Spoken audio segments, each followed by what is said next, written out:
With the drive running. That was it. Oh, yeah.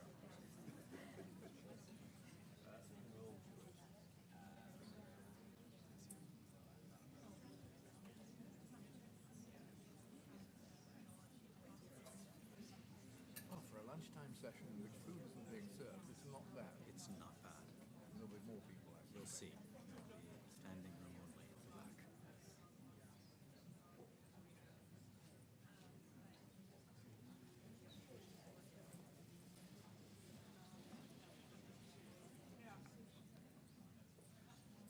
Somewhere you've been. Have you been to Hong Kong recently? Ready, guys?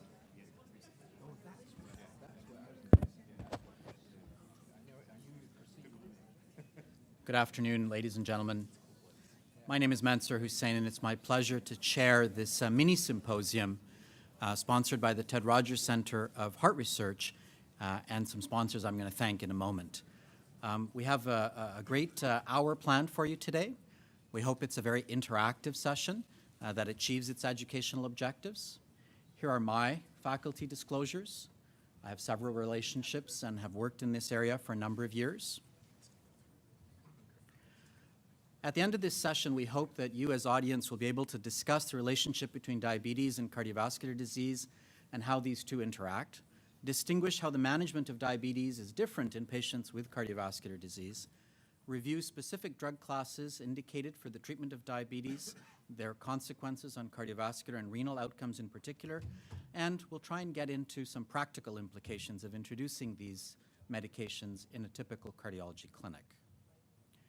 I'm very grateful to absolutely distinguished planning committee, Professors Kim Connolly, David Fitchett, both from St. Michael's Hospital, Herzl Gerstein from McMaster, Bernie Zinman from the University of Toronto, worked with me in designing the content and in selecting this great set of speakers.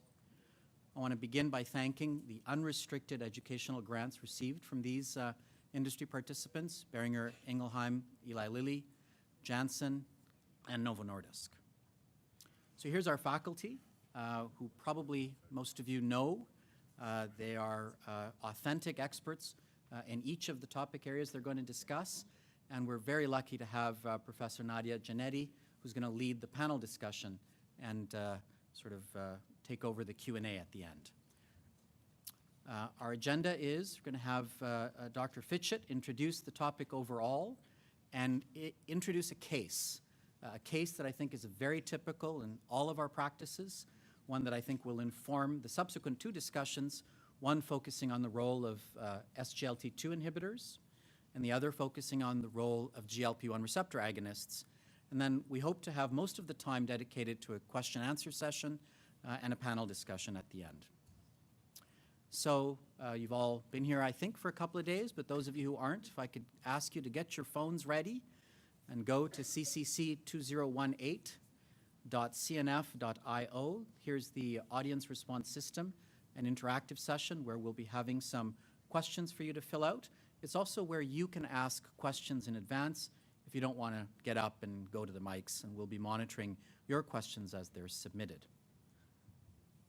So, to kick us off and to sort of set the stage for where our audience is and how they feel about this topic, how would you rank your knowledge of the interplay between type 2 diabetes and cardiovascular disease?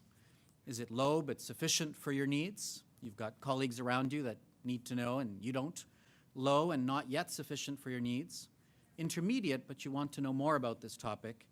And it might be high, but you want to be a recognized expert in this important and growing area. So you can now answer. Remember to press the submit button.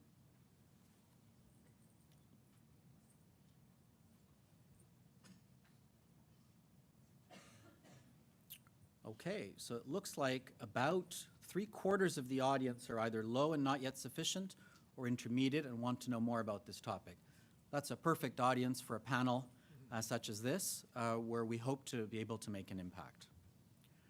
So, as all of you know, this field has really taken off by the benefit of having tremendous data sets over the last 5 years that have emerged. Patients with type 2 diabetes being put on newly introduced drugs in the market have been mandated by both the European Medicine Agency and the Food and Drug Administration to first conduct safety trials to allow them to proceed with keeping those drugs on the market in the highest risk patients, specifically those patients with established cardiovascular disease. Some of these trials have included people with just risk factors, and some of the trials have included patients that are immediately following acute coronary syndrome. And while not all of the trials have reported, we have got lots of data already.